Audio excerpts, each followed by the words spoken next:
В настоящото видео демонстрираме какво ново сме добавили в процеса за продажба на стоки. Отваряме модул Придобитие и избираме стоката, която искаме да продадем. Новото, което сме добавили, е картотека с купувачи.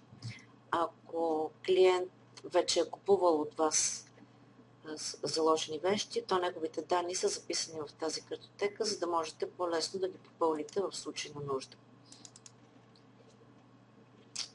Ако все пак списък с клиенти ви е дълъг, то тогава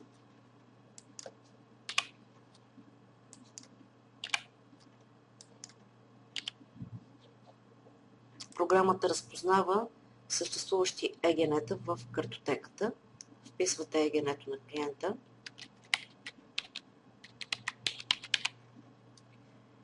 И ако това ЕГН съществува, зелената стрелкичка става активна и неговите данни се зареждат.